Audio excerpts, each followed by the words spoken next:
Buenas noches, bienvenidos al conversatorio 30.000 años de música, actividad realizada entre la Orquesta Sinfónica de Caldas y el Centro Cultural del Banco de la República en la ciudad de Manizales. Muy buenas noches a todos. Soy Ivonne Mendoza, gerente del Centro Cultural del Banco de la República de la ciudad de Manizales. Estamos muy contentos el día de hoy de iniciar este nuevo ciclo de conversaciones alrededor de la música. Hace un mes y medio más o menos nos propusimos iniciar un diálogo en alianza con la Orquesta Sinfónica de Caldas y en complicidad, digo yo, con el maestro Leonardo Marulanda, de conversar acerca del natalicio de Beethoven, de los 250 años, la celebración de los 250 años del natalicio de Beethoven.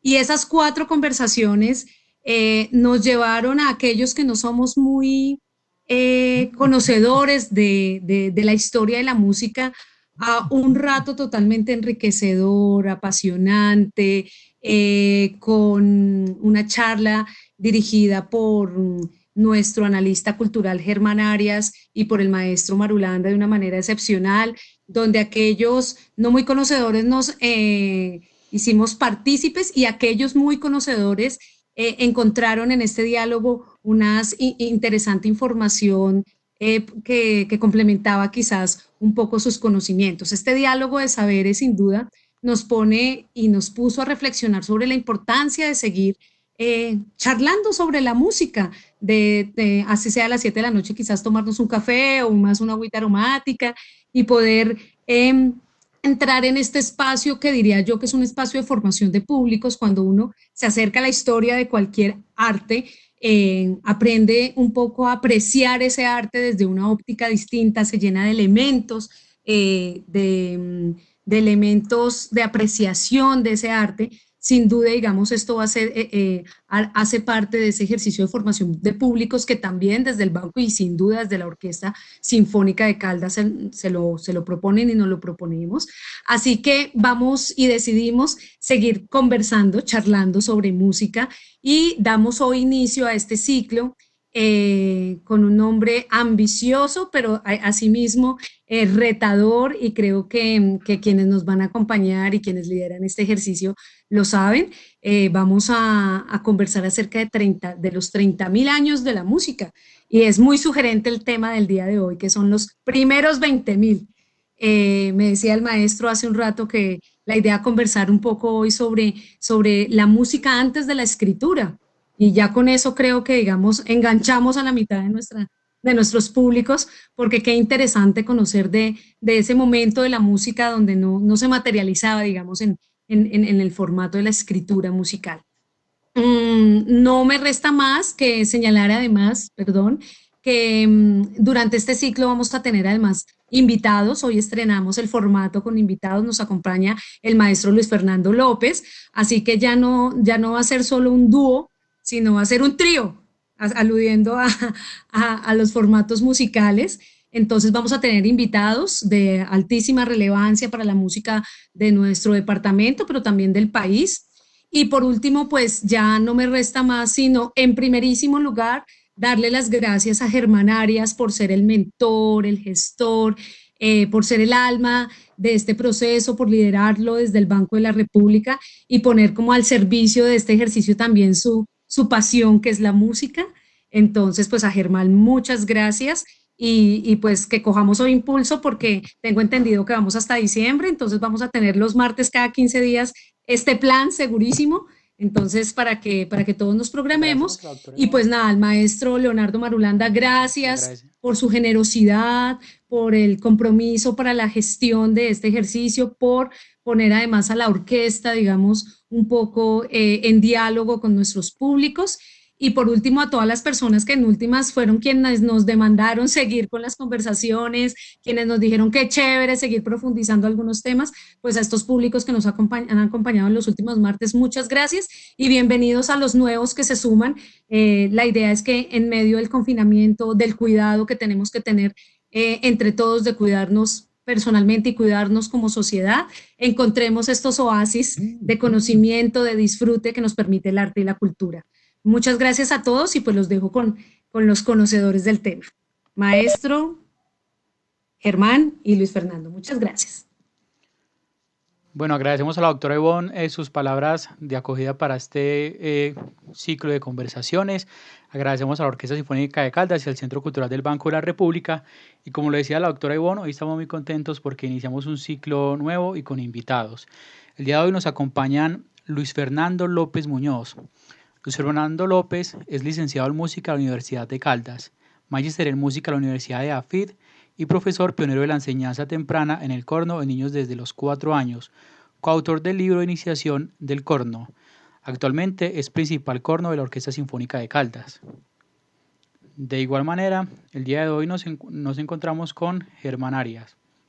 Germán Eduardo Arias es analista del Centro Cultural del Banco de la República y realizó sus estudios musicales en el Conservatorio de la Universidad Tecnológica de Pereira con los profesores Edgar Estrada y Antonio Villafranca, institución donde también cursó otros estudios universitarios.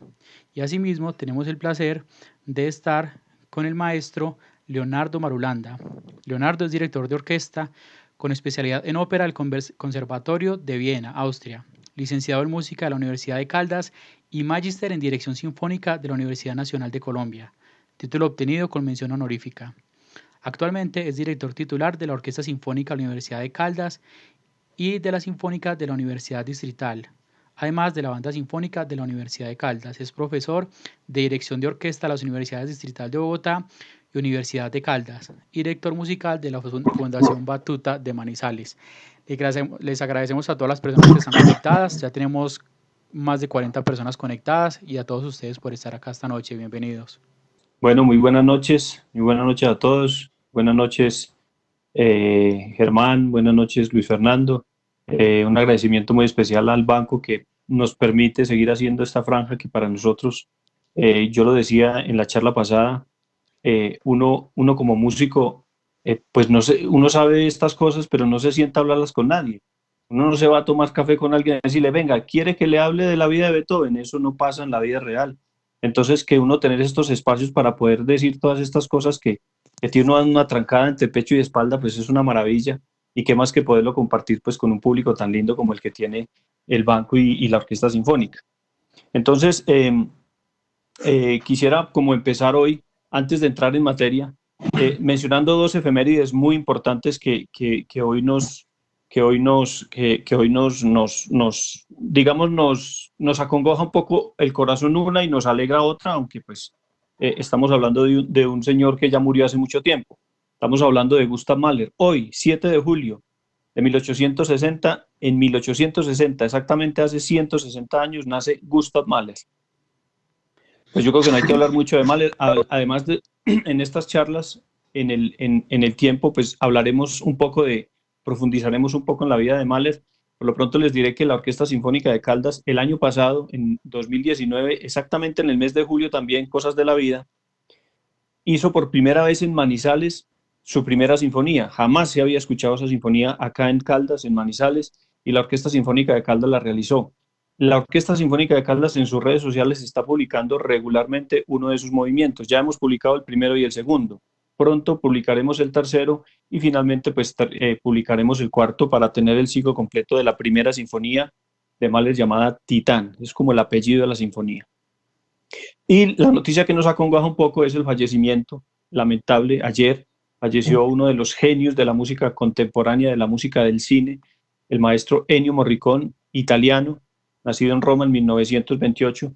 Es una noticia muy triste porque pues, él se constituyó como uno de los escritores, de los compositores para música de cine más importantes de nuestra era, a la par de John Williams y de toda esta gente que hoy día escribe música maravillosa para cine. El maestro Morricone ha ganado cientos de programas, inclusive ha ganado de programas, no, de premios, perdón, ha ganado incluso Óscares con muchas de sus obras.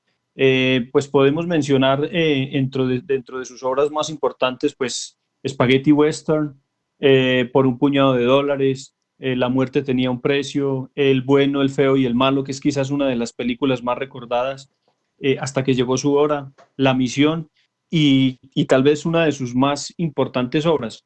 Él no hizo las películas, él hizo la música para las películas. Y una de sus más importantes obras, que es de las que más recordación tiene y la gente más tiene el oído, que es Cinema Paradiso. Entonces, bueno, pues hoy mencionamos el fallecimiento de este maestro. Murió a los 91 años, tuvo una vida plena y fue, pues, como les decía, uno de los grandes compositores de nuestra era de música para cine y televisión.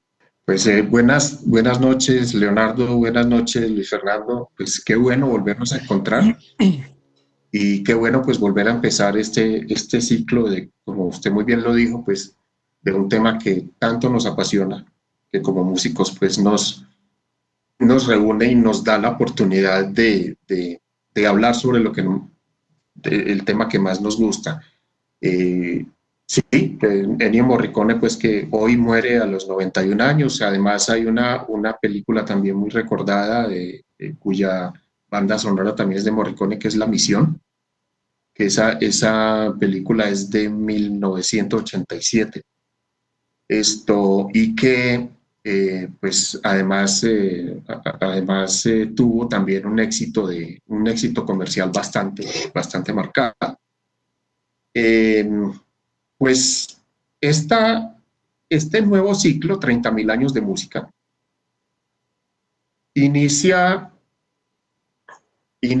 con esta, yo creo que puede ser la sesión, digamos, más difícil de enfrentar para nosotros por cuanto no hay mucha documentación, pero la verdad es que la música sí existió antes de la escritura, entonces necesariamente tenemos que hablar de ella. Y pues esperamos que el 15 de diciembre, que proyectamos la última sesión, pues esperamos cerrar en compañía de todos ustedes con la Tella de Buñuelos, ¿no? Entonces, esperamos virtuales. Exacto, poder llegar hasta allá, ¿no?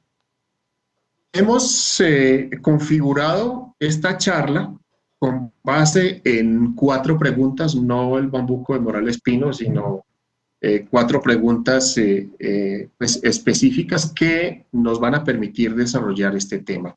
Estamos más o menos en el año 30.000, ¿sí?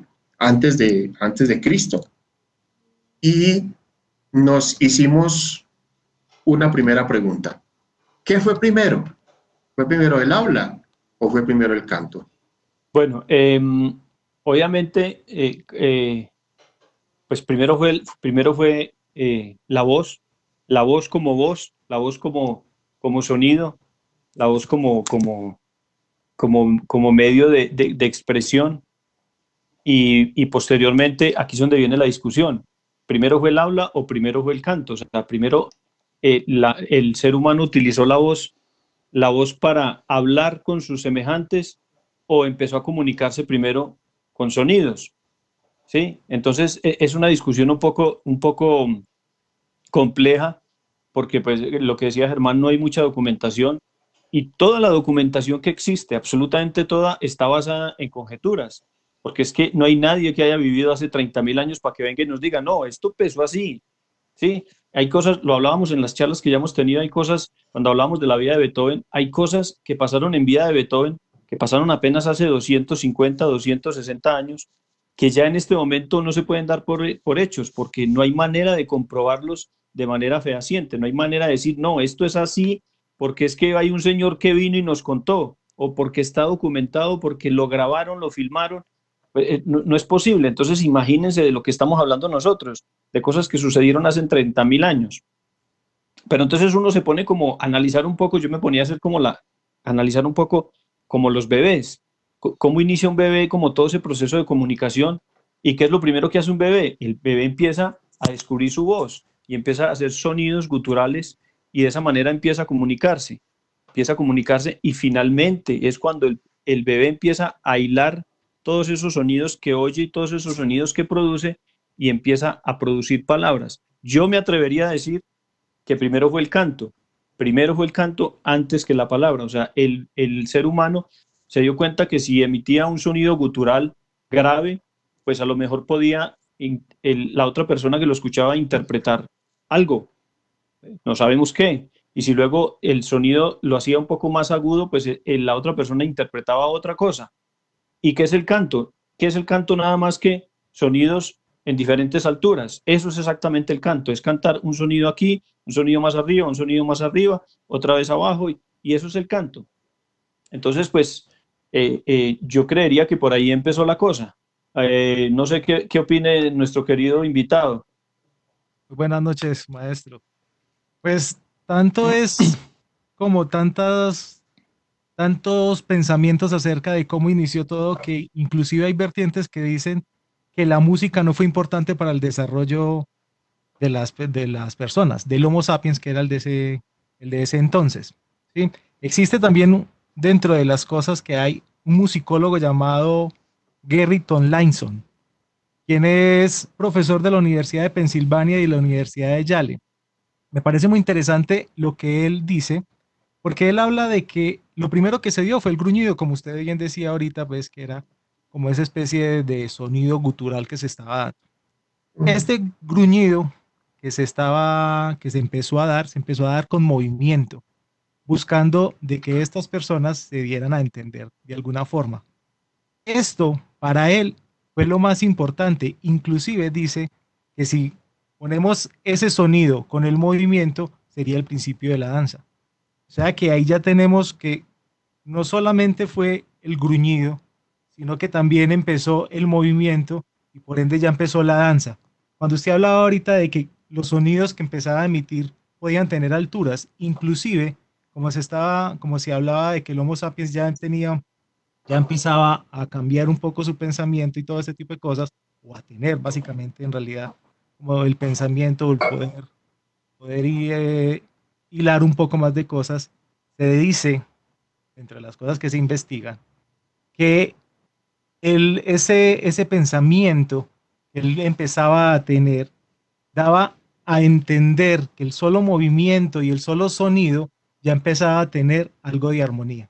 O sea que ya estamos hablando de que estamos haciendo totalmente música, porque si a eso le hacemos que estamos haciendo altura, que estamos haciendo movimiento, ya tenemos demasiadas cosas, elementos importantes de la música.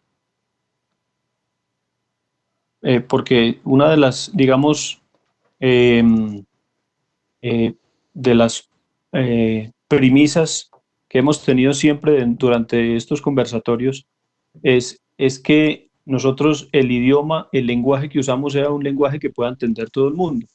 Entonces, aquí hay gente que pues son músicos y saben perfectamente qué es melodía y qué es armonía. Pero es importante explicar qué es armonía para todos aquellos pues, que no tienen ni idea qué es la armonía. La armonía es ese conjunto de sonidos que se crean cuando hay una mezcla de sonidos.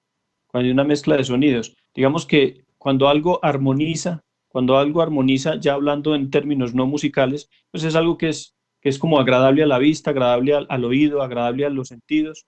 Y en música pasa un poco lo mismo. Entonces es poner algunos sonidos todos juntos, pero que la sensación sea algo agradable, algo que se entienda, algo que transmita un mensaje. Entonces lo que nos decía Luis es eso, es que ellos ya empiezan a descubrir que si un señor canta esta nota en esta altura y luego otro la canta aquí y luego otro la canta aquí, y de pronto empiezan a aparecer sonidos agradables con esos tres sonidos mezclados o dos sonidos, y eso es a lo que les llamamos armonía. Germán nos contaba el otro día que este tema de los sonidos llega hasta nuestros días. El hablar con alturas de sonido, nos contaba algo que pasaba con una tribu del sur de África. ¿Cómo era la historia, Germán? Sí, es que, a ver, como para redondear la idea de Luis Fernando y para reforzar lo que él dice y lo que usted dijo también, Leonardo, en cuanto a que sí, es decir, al parecer, primero fue el canto que es que, pues, de lo que se ha encontrado en la paleontología y en esta nueva ciencia relativamente nueva que es la arqueomusicología, se ha encontrado que los ligamentos que unen los músculos a los huesos, ¿sí?, dejan un vestigio en el esqueleto, pues que dan muchos datos sobre la forma en que esos músculos fueron empleados y pues fueron más proclives al canto que al habla. Obviamente emisión de un sonido gutural que ya se puede calificar como voz, pues digamos que puede ser anterior, ¿cierto? Pero para la configuración del habla se necesita una lengua desarrollada y un paladar desarrollado, cosa que no era tan necesaria para imitar, por ejemplo, el canto de los pájaros o el sonido de los animales. Y ciertamente, uno de los vestigios que son evidencia hoy en día de ese proceso es que una tribu de bosquimanos del desierto del Kalahari, en Namibia, que tiene como nombre, si de pronto se lo figuran, como signo de admiración y Kung, K-U-N-G, ¿sí? Es decir, algo así según lo decía el famoso paleontólogo Richard Leakey, se pronunciaba algo así como, ¿sí? Como, ¿sí? Eso se da es porque ellos tenían esas inflexiones musicales, ¿sí? dentro de su propia habla. Inclusive tienen gestos como el chasquido hacia adentro que produce un beso, ¿sí? O el mismo silbido, y son parte del lenguaje. De tal manera que eso también nos da una idea de que siendo un lenguaje primitivo, tiene unos elementos musicales incorporados. Ajá, qué interesante eso. También algunas culturas orientales han logrado desarrollar un sistema de comunicación tan perfecto que incluso hablan por alturas. Entonces, cuando hablan, prácticamente cantan, y entonces en esas culturas se ha encontrado que un gran porcentaje de la población tienen oído absoluto, y sin ser músicos, simplemente tienen oído absoluto. Les voy a explicar coloquialmente qué es tener oído absoluto. Por ejemplo, voy a compararlo con la visión y los colores. Tener oído absoluto es, comparándolo con la visión, es que yo veo un color y yo puedo identificar que ese color es rojo, sin ningún problema. Y este color es verde y este color es azul. Una persona que tiene oído absoluto es una persona que identifica un sonido y sabe cuál es el nombre de esa nota. Así como cuando uno ve los colores. Entonces, las personas que no podemos identificar esos sonidos, que no tenemos oído absoluto, esas personas somos como daltónicos, que vemos los colores, pero no podemos identificar qué sonido es. Vemos el color, lo vemos, pero no sabemos qué color es. No lo sabemos. Es más, lo vemos ahora y nosotros nos parece que es verde, pero lo vemos un rato después y ahora nos parece que es rojo. Y eso pasa con el oído del humano normal, que no identifica la altura de los sonidos. Entonces se escucha un sonido y uno dice, me parece que es un do, pero lo escucha media hora después y uno dice, me parece que es un re, pero realmente uno no tiene esa certeza. Estos pueblos que les comento tienen la capacidad desde el vientre materno de empezar a escuchar la altura de los sonidos, pero no como música. O sea, ellos no lo piensan como música, es la manera en la que hablan. Entonces, hablan de esa manera, se comunican así, y entonces, claro, cuando crecen se dan cuenta pues que tienen oído absoluto. Entonces, es un poco como el producto de la evolución, pero ya en su máxima expresión de cómo comunicarse con sonidos, de cómo comunicarse pues con música, ¿no? Bueno, para ir avanzando, porque también nos hemos dado cuenta en las charlas anteriores que nos enfrascamos en un tema y se nos va el tiempo y se nos va el tiempo y se nos queda la mitad de las cosas por decir. Entonces, bueno, vamos a pasar como a una segunda pregunta de las que ya nos hicimos. La primera es, ¿qué fue primero, el canto o la palabra o la comunicación hablada? Entonces, sí. Ahora viene una pregunta también muy interesante, que ¿cuáles han sido hasta la fecha los hallazgos arqueológicos concernientes a las prácticas musicales? Digamos que de lo que ha preservado el tiempo, el paso del tiempo, de los años, pues es lo palpable. porque claro, grabaciones de hace 30.000 años no tenemos. Entonces, ¿qué nos queda? Pues todos los hallazgos arqueológicos. ¿Cuáles hallazgos? Pues los instrumentos. ¿Cuáles instrumentos? Pues los que están claros que eran instrumentos y otros que no son tan claros que eran instrumentos. No se sabe a ciencia cierta si realmente son instrumentos o fue accidentes normales de la naturaleza, pero de todas maneras, pues están ahí y son objeto de estudio. Antes de pasar a eso, yo quisiera hacer una pequeña explicación de los 4 tipos de instrumentos, porque de alguna manera en el transcurso de la charla lo hablaremos. Tenemos los idiófonos, los membranófonos, los cordófonos y los aerófonos. Casi que en la primera partícula de la palabra está la explicación de qué se trata.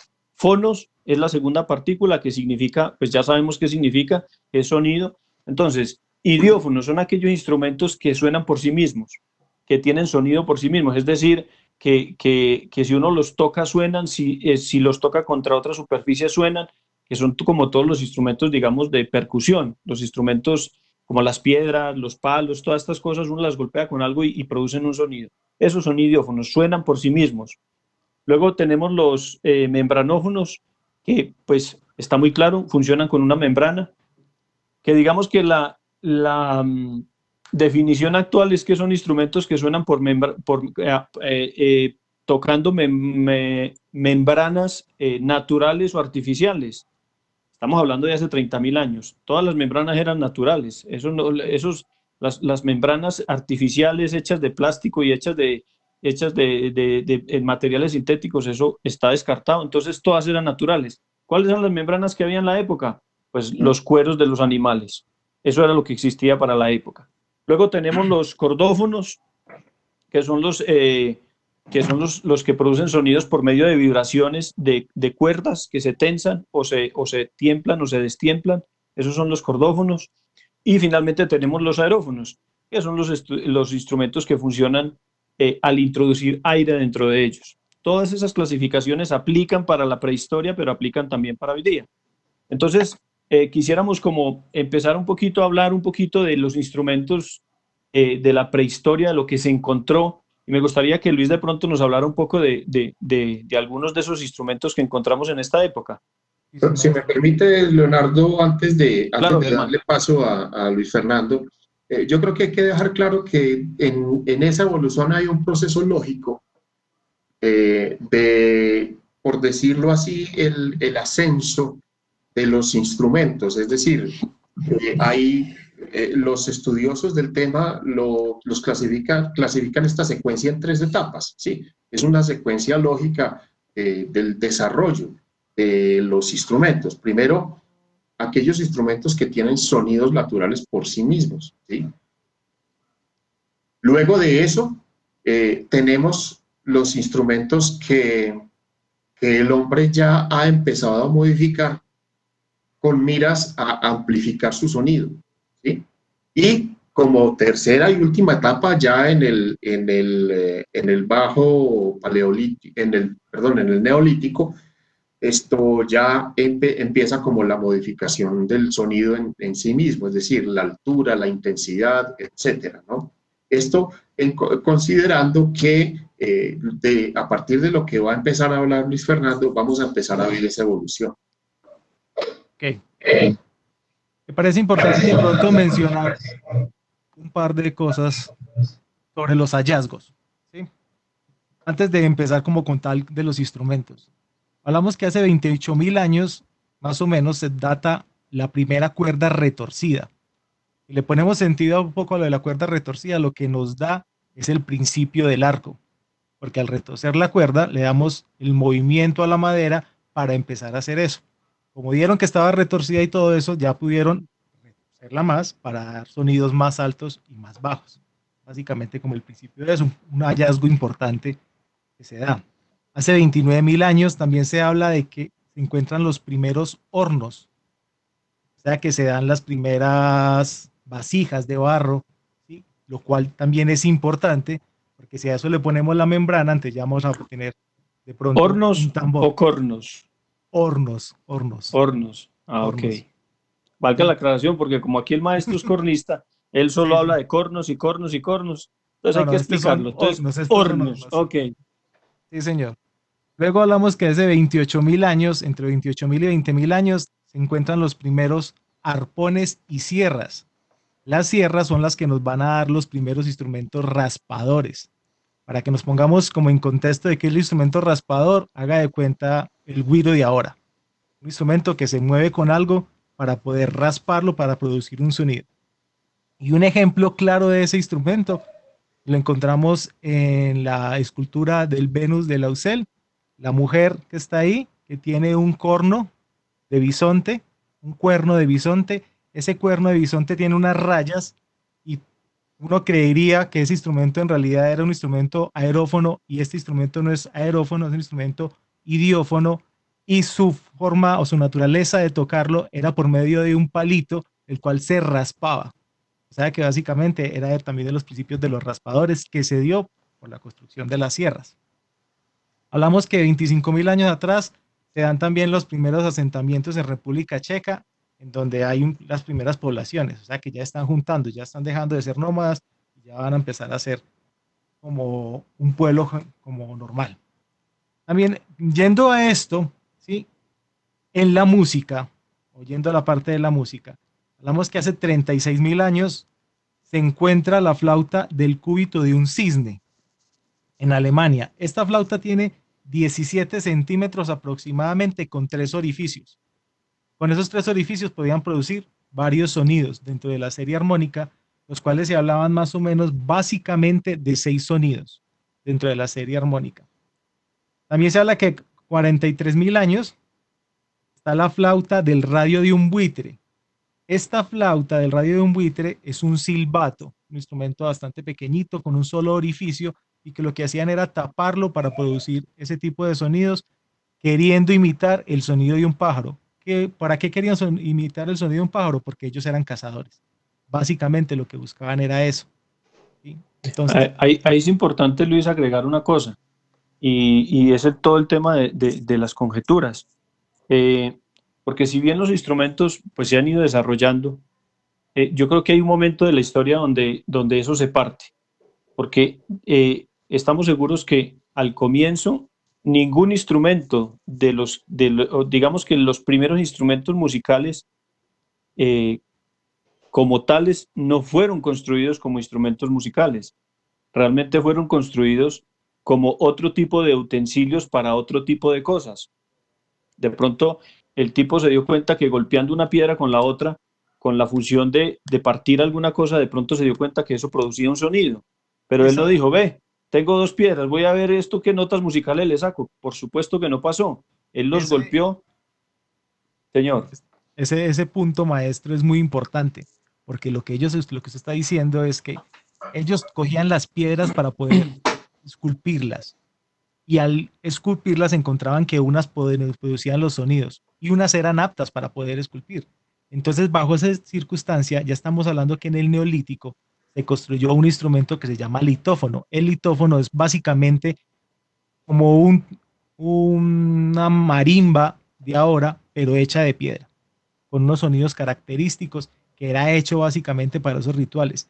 Pero el principio de ese instrumento fue que ellos estaban buscando las piedras para poder esculpirlas y se dieron cuenta que unas producían un sonido y que otras producían otro. Básicamente eso. Qué pena ahí la acotación. Uh-huh. También yo creo que es importante mencionar lo que se ha llamado la orquesta de Messine. Resulta que hubo un hallazgo arqueológico muy importante que ha hecho mucha bulla dentro de la nueva ciencia de arqueomusicología.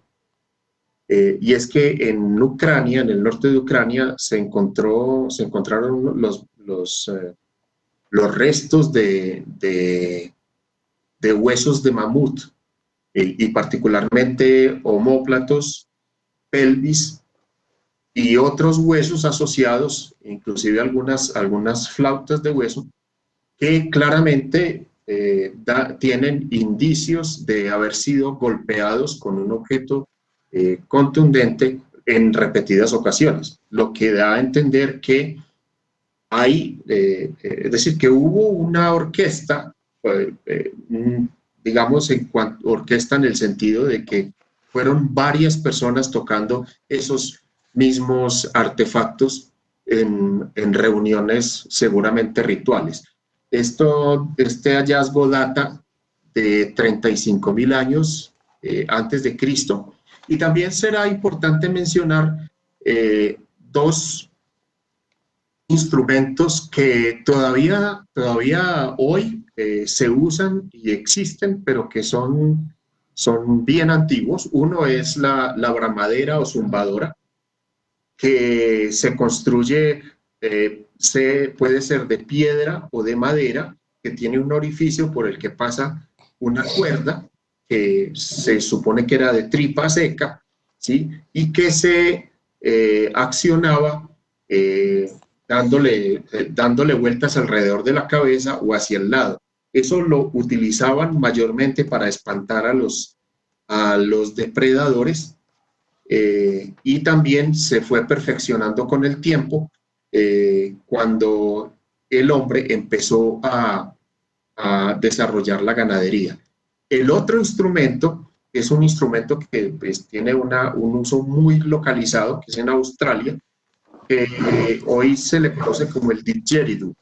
En realidad, la palabra didgeridoo no es de los aborígenes australianos, es de los colonos que llegaron a Australia y que curiosamente, como ocurrió con el vocablo canguro en inglés, kangaroo, ¿sí?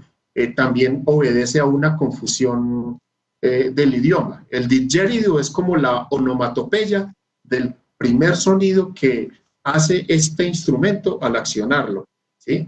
El otro vocablo kangaroo, que lo pongo entre paréntesis porque no tiene que ver mucho con música, y si me permiten la anécdota, es que cuando los colonos fueron, le preguntaron a los aborígenes que qué era ese animal tan raro, hablamos del canguro, ellos le contestaban kangaroo, ¿sí? Entonces los ingleses creyeron que se llamaba kangaroo. En realidad lo que estaban diciendo era que no le entiendo, ¿sí? Pero entonces el animalito quedó kangaroo, para nosotros canguro. Pero Germán, Perdón, Leonardo, hay vestigios de hasta 40.000 años de uso del didgeridoo. Y lo curioso y contrario a los hallazgos en Eurasia es que estos instrumentos no pasaron de ser idiófonos a ser aerófonos, como en el caso de la Venus de Lucel, ¿sí? Sino que fueron desde el principio utilizados como aerófonos. no, que iba a hacer un comentario un chiste muy malo para decir que los canguros sí tienen mucho que ver con la música, porque ustedes no se imaginan la cantidad de veces que uno menciona a Austria, que Austria es una de las cunas de la música universal, y todo el mundo lo asocia con los canguros. Entonces toca decir, no. En Austria no hay canguros, los canguros están en Australia. Austria, música. Australia, canguros. Entonces, pues, no creas que los canguros están tan lejos de la música, ¿no? Bueno, entonces, ahí es donde nos hacemos ya, bueno, yo creo que Germán ya respondió una de las preguntas, y una de las preguntas es, ¿cuál es el alcance que tuvo la música en esa época? O sea, ¿hasta dónde llegamos? ¿Hasta dónde llegó? Germán ya nos comentó que incluso hasta orquestas llegamos a tener en este periodo, pues en todo este periodo, en el desarrollo de la música, hasta orquestas llegamos a tener, o sea que obviamente, pues uno se imagina la orquesta y se imagina pues las orquestas de hoy, pero obviamente hay que contextualizarse con la época, y pues obviamente eran cosas absolutamente diferentes, pero que de alguna manera eran agrupaciones que ya producían sonidos, que ya había alguna como inicio de hacer algún tipo de música. Entonces, es así como vamos avanzando un poco en la historia. Ya estamos por ahí por los lados del Neolítico, que ya lo mencionaba Luis, que ya el hombre empieza a volverse, ya deja de ser tan nómada y empieza a volverse más sedentario. Y entonces cuando empieza ya a aparecer pues la agricultura, empiezan a aparecer pues ya otras prácticas que obligan al hombre a construir otro tipo de herramientas, y es así como nos vamos acercando a la era de los metales, a la edad de los metales. Entonces, en la edad de los metales, digamos que una de las cosas importantes para mencionar es que la edad de los metales es 5.000 años antes de Cristo. Entonces ustedes dirán, pero venga, ¿cómo así? Pero no estamos hablando de los primeros 20.000 años.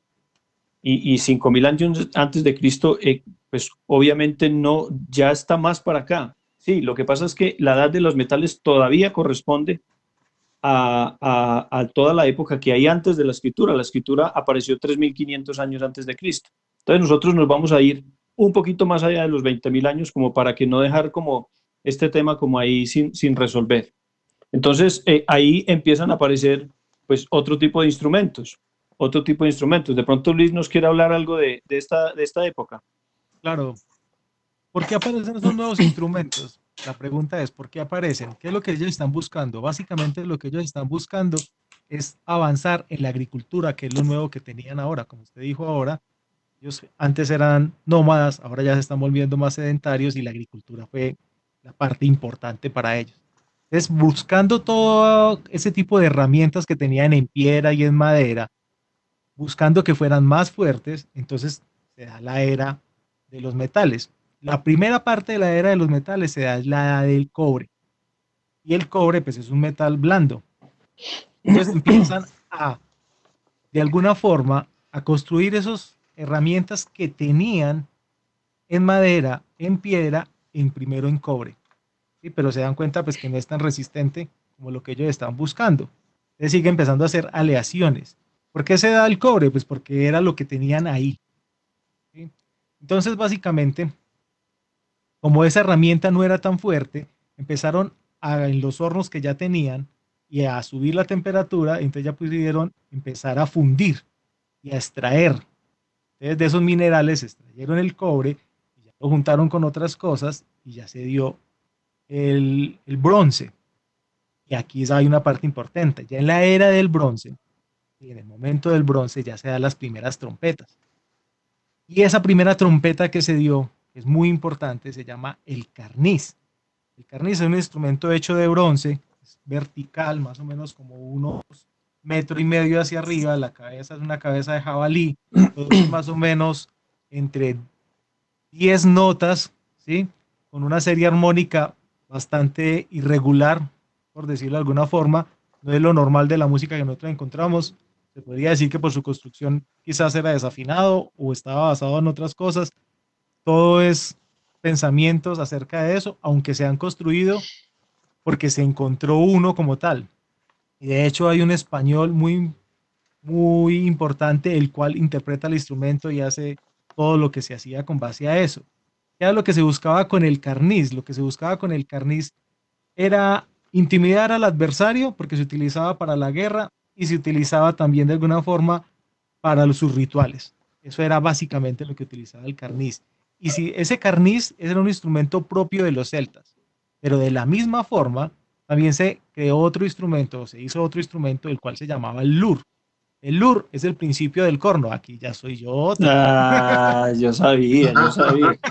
Es que cuando Germán y yo hablamos de invitar a alguien, pues se nos ocurrió que podría ser un cornista porque los cornistas siempre se han jactado que es uno de los instrumentos más antiguos de la humanidad. Y resulta que empezamos a investigar y el corno no apareció sino hasta la semana pasada. Hasta la edad del bronce. Imagínate todo lo que se demoraron para aparecer. Pero fue la trompeta. Y es más, me acuerdo que cuando hablamos de Venus de Lausel, hablábamos de que el cuerno y creíamos que era... Y creíamos que era un corno. Y en realidad no era para sonar, era para raspar. Entonces ya ahí tenemos bastantes cosas como que acotar. El lur, ¿qué era el lur? El lur era un instrumento que se encontró en Dinamarca. Por lo general se encontraba siempre dos, para la derecha y para la izquierda. Era un instrumento básicamente como un sousáfono, ¿sí? Con una campanita aquí adelante. Que el sousáfono, para la gente que no sabe, es ese instrumento grande que también creo que le llaman serpentón, que es el que se mete aquí, se cuelga aquí y tiene una campana grandísima aquí arriba, un pabellón grandísimo, que fue un instrumento inventado precisamente por Philip Sousa. porque Philip Sousa digamos, es el precursor de las bandas de marcha, de las bandas musicales de marcha. Entonces, claro, imagínense ustedes con el peso que tiene una tuba, ¿cómo se llama? Verticales que las llaman las tubas. Entonces, imagínense el pobre tubista cargando esa tuba aquí, cargando una cosa que puede pesar tranquilamente, yo qué sé, 20 kilos, durante un desfile de 2 horas, pues el tipo terminaba muerto. Entonces, ¿qué dijo Philip Sousa? No, no, no, vamos a coger todos esos tubos y los vamos a enrollar de otra manera. Y entonces se los enrolló de manera tal que el tubista se podía colgar el sousáfono o la tuba esta enrosca aquí en el cuerpo. Entonces le puso un gran pabellón para que también tuviera mucha sonoridad. Básicamente ese lur es muy parecido a este instrumento porque igual es colgado, y es importante ese instrumento porque siempre estos instrumentos eran bélicos, todos eran para la guerra, para llamar a la tropa, para decir qué formación iban a tomar, para asustar al enemigo. Eso era importantísimo porque el sonido que hacían y de la forma en que lo hacían era para básicamente empezar a asustar a esa gente. Entonces estos lur se encontraban día 2 y en el mundo se dice que solamente se han encontrado 36 lur de esos, los cuales pues, aún se conservan en Pero varios mire Luis, museos. mire Luis, lo importante, lo que usted dice aquí. De todas maneras, como yo lo decía al comienzo, son todo conjeturas, pero yo me atrevo a decir que el lur y todos estos instrumentos inicialmente no fueron construidos para hacer música como tal. Fueron construidos, por ejemplo, para emitir señales, para emitir llamados, para de pronto comunicarse entre tribus muy lejanas o entre poblaciones muy lejanas. Entonces, con un instrumento de estos con mucha sonoridad, pues lograban emitir un sonido y el pueblo cercano lograba darse cuenta que el otro pueblo pues estaba emitiendo algún tipo de señal. Y el lur, por ejemplo, que usted ya lo ha mencionado varias veces, fue construido como un instrumento prácticamente de guerra, como un instrumento para hacer un llamado de guerra o hacer o amedrentar al enemigo o darle algún tipo de información al enemigo o de pronto incluso hasta al amigo, decirle al amigo, miren, cuando suene el lur es porque yo qué sé, vamos a atacar o vamos por el lado izquierdo o vamos, bueno, yo qué sé, estamos igual estos todos son inventos porque esto no está documentado en ningún lado. Pero No, lo que sí yo creo que es muy claro es que estos instrumentos fueron creados con esa finalidad, no con la finalidad de hacer música. La música como tal, el ser humano la empezó a concebir después cuando se dio cuenta que estos instrumentos producían sonidos interesantes. exacto, maestro. No, y lo que usted dice es verdad, maestro. Aquí en el lur produce más o menos 4 sonidos y dependiendo de sus alturas y la forma en que mezclaba sus alturas, se le estaba dando una razón a la tropa. Como decir, vamos a formarnos para atacar a la primera vertiente que encontremos o vamos a escondernos. Todo eso era mediante ese instrumento. Y como era un instrumento muy sonoro a animales grandes, o sea, lo que se daba era como una especie de principio a un animal grande, por eso era que intimidaba al resto de las tropas. ¿Sí? Estos instrumentos, como usted bien dice, pues, no era un instrumento musical, era un instrumento para un fin bélico. ¿Sí? Y si eso hacemos, hay ejemplos claros en el mundo de muchos instrumentos que se hicieron con otro fin. ¿Sí? Estamos hablando de la trompa alpina, que lo que hacía era comunicar de un lado al otro las personas para decirle que necesitaban algo o que querían algo. Ya luego lo utilizaron para que las vacas dieran más leche y así sucesivamente. En Canadá, la mujer para O llamar a sea, su esposo. usted nos quiere decir que con un corno uno puede hacer que una vaca dé más leche. ¿Cómo le parece que sí? Eso es una afirmación muy temeraria. Muy ¿Ah? temeraria, pero así pasaba. Y Ave María. Atrevida, diría yo. Ojalá no la vinagre. Pero pasaba, era todo este tipo de instrumentos que se utilizaban para eso. En Canadá las mujeres para llamar a sus esposos a comer utilizaban el diner whore y así varios instrumentos que no fueron hechos como instrumentos, sino que fueron hechos con otros fines de comunicación. Volviendo a lo del LUR, lo que estaban buscando era un fin bélico, lo que estaban buscando era formar la tropa, darle información, asustar al enemigo y era básicamente sobre eso lo que se hablaba. Otra cosa que también importante era que todo este tipo de instrumentos que eran cotidianos para ellos en el sentido de que no era con el fin musical, como usted bien lo decía, Pues un ejemplo claro de esto son los cascabeles que ellos con las conchas hacían y las tripas que le hacían para adornar su cuerpo. Ya luego se dieron cuenta que este era un cascabel y luego lo utilizaron en rituales. Entonces, todo este tipo de cosas fueron fruto de otra cosa y luego se metieron básicamente en la música. Eso es una parte como importante ahí. Luego estos instrumentos fueron utilizados en rituales. Allá hablamos de que el lur también hizo parte de esos rituales que ellos hacían. Hablamos de que el carniz de alguna forma también fue utilizado con ese fin. Entonces, ahí está la parte del corno o del principio del corno. ¿Hasta qué puedo hablar usted del corno? Y Germán, ¿qué tiene para aportarnos ahí a toda esta historia? Bueno, ustedes me van a permitir compartir un par de imágenes para no dejar muy en el aire a nuestros oyentes y que nos están viendo. Hemos hablado mucho de la Venus de Lausel. Ahí la estamos viendo, ¿verdad? Sí, señor. Sí, esto es el hallazgo del que hablamos los tres, ¿sí? Y ustedes ven que en su mano derecha tiene sujetado un cuerno no todavía, Fernando, por favor. Sí. Un cuerno de bisonte. Pero entonces ese es pues el primer vestigio del que hemos hablado. Y este es el instrumento australiano, se llama didgeridoo, que por cierto es hecho con los tallos del eucalipto. No sé si todos sabemos que el eucalipto es una especie de árbol originaria y exclusiva de Australia, solo que ha sido sembrado en los 5 continentes. Pues este es el didgeridoo. Yo quería mostrarles eso como para que no estemos como en el aire y nos imaginemos un poquito de lo que estamos hablando. Hay una pregunta que ha sido ya parcialmente contestada, ¿cierto? Y es, ¿para qué utilizaban la música los pueblos primitivos? Ya hemos hablado de que ya en el Neolítico estamos hablando del hallazgo, del descubrimiento de la agricultura, de la edad de los metales, ¿cierto?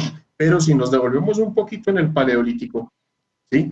Ya estamos empezando a hablar de las primeras prácticas de los seres humanos como un conglomerado, ¿cierto? Los homínidos pues siempre han sido gregarios y se reunían por hordas y por familias que después constituyeron clanes, pero hacían actividades que pueden ser paralelas a las actividades que tenemos los seres humanos en nuestra sociedad. En ese contexto, entonces, la música era muy importante. Entonces, hablemos un poquito sobre las actividades que tenían que ver con la música. Bueno, pues de las actividades que tenían que ver con la música, básicamente siempre eran rituales. Digamos a lo del Paleolítico, todos estos instrumentos que tenían que eran las flautas, que primero fue el silbato, ¿sí? Que era el que tenía un orificio. ¿Cuál era su principio o su fin? Era llamar a los pájaros para poder cazar, básicamente, que era lo que ellos estaban buscando, imitar ese sonido de pájaro para hacer test. Esa fue como una de las primeros mezclas de la música con un fin, que era el de la cacería. También hablamos de las otras flautas, que era básicamente siempre buscar la imitación de los pájaros. Estas flautas de las que hablamos de hace 36.000 años, que tenía 3 orificios, esta podía producir un sonido como de águila. Entonces, bajo esas circunstancias, de esa forma también les servía para empezar a llamar y para poder cazar y de alguna forma para ahuyentar otros tipos de animales. Les causaba bastante miedo, ¿sí?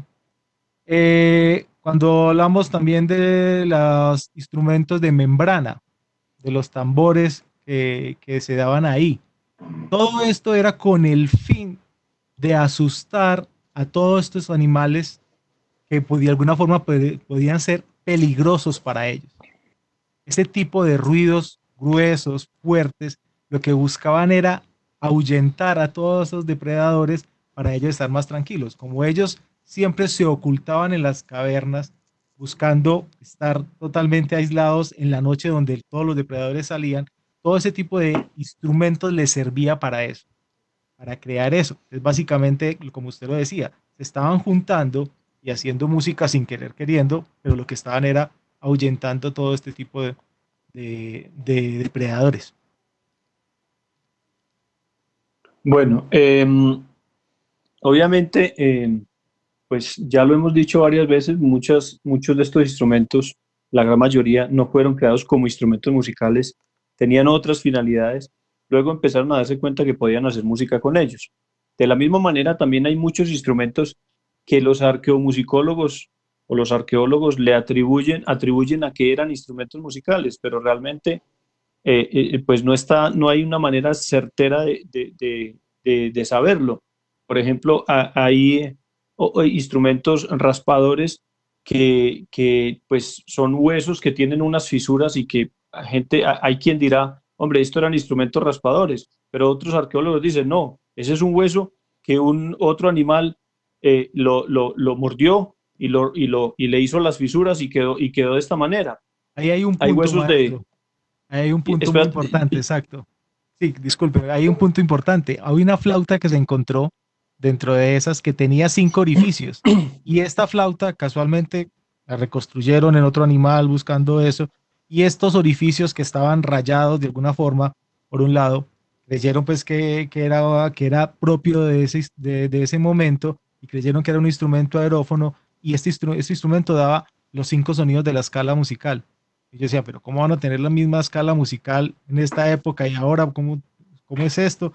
No lo entendían. Ya luego todos los arqueólogos o varios de ellos dijeron, no, en realidad fue que un animal coincidencialmente hizo su viaje ahí, perforó un poco los huesitos y se dio eso, pero fue una casualidad del sí, momento. casualidades de la naturaleza. Claro. Bueno, Hay algo antes de terminar, Leonardo, que nos mencionan por el chat, y es el hallazgo probablemente más polémico de toda la arqueomusicología hasta la fecha, y es un hueso de oso que fue hallado, cuya datación es de más o menos 50.000 años. ¿Sí? Es una especie de flauta que han llegado hasta nuestros días y ha sido descubierto en un asentamiento de neandertales. Para aquellas personas que no tienen muy claro, los neandertales son una ramificación de los homínidos que no son Homo sapiens sapiens como nosotros, sino que la especie fue Homo sapiens neanderthalensis, ¿sí? Que tenían un cerebro más pequeño, tenían huesos más macizos, eran más bajos de estatura y lo que se conjetura de esta ramificación es que tuvieron menos desarrollo en el cerebro que el Homo sapiens sapiens. De tal manera que esto para algunos científicos es una prueba fehaciente de que los neandertales también tenían su propia cultura. Pero es muy importante dejar claro que eso está en discusión. Es decir, no es una prueba concluyente que la comunidad científica haya acogido como que los neandertales tuvieran pues esta misma cultura o una cultura pues similar a la que tenía la especie Homo sapiens sapiens. ¿Sí? Entonces vale la pena hacer esa aclaración y gracias a la persona que hizo esta observación. Ahora sí, Leonardo. no, pues yo creo que ya pues va siendo hora de terminar, no queremos aburrirlos, queremos que vayan a ver el noticiero, la novela y bueno, todo lo que dan ahora. Espero pues que la hayan pasado bien. Nuestra intención es no sumergirnos en conversaciones demasiado técnicas, que estén como al alcance de todo el mundo. Espero que así las hayan recibido. quería como contarles que este nuevo ciclo que empezamos con el Banco de la República y la Orquesta Sinfónica va a tener 12 sesiones en las cuales vamos a ir abordando cada uno de los periodos de la música hasta llegar a nuestros días. Entonces, pues no sé si, pues yo ya me despido. Muchas gracias, maestro Luis Fernando, por acompañarnos. Sus comentarios y su sabiduría nos ha iluminado. Muchas gracias de verdad. Muchas gracias a Muchas usted. gracias, Germán. Muchas gracias al banco por la invitación. Y entonces, pues yo no sé, quisiera que Germán se despidiera como invitando a la próxima sesión y contándonos a todos de qué se va a tratar para que la gente esté ahí muy pendiente. Bueno, muy bien, muchas gracias, Leonardo. Gracias por la participación tan llena de anécdotas y de conocimiento, y también a Luis Fernando, muchísimas gracias por haber aceptado esta invitación. Fue delicioso haber conversado contigo esta noche. Muchas gracias a ustedes. Evidentemente, la segunda sesión que vamos a tener dentro de 15 días, o sea, el 21 de julio, vamos a abordar ya desde el origen de la escritura, que coincide con las primeras civilizaciones del creciente fértil. Estamos hablando específicamente de los sumerios, de cuya raíz salieron entonces Mesopotamia, Asiria, ¿sí? Y el poblamiento y posterior auge de Egipto, del pueblo hebreo, y ya más adelante de Grecia y de Roma. De tal manera pues que la invitación está abierta para todos ustedes. A las personas que participaron en el chat les estamos especialmente agradecidos, porque eso nos nutre también la reunión. De tal manera pues que muchísimas gracias. Los esperamos entonces a las 7 de la noche, la cita el 21 de julio con nuestro segundo conversatorio sobre 30.000 años de música. Para todos, muy buenas noches.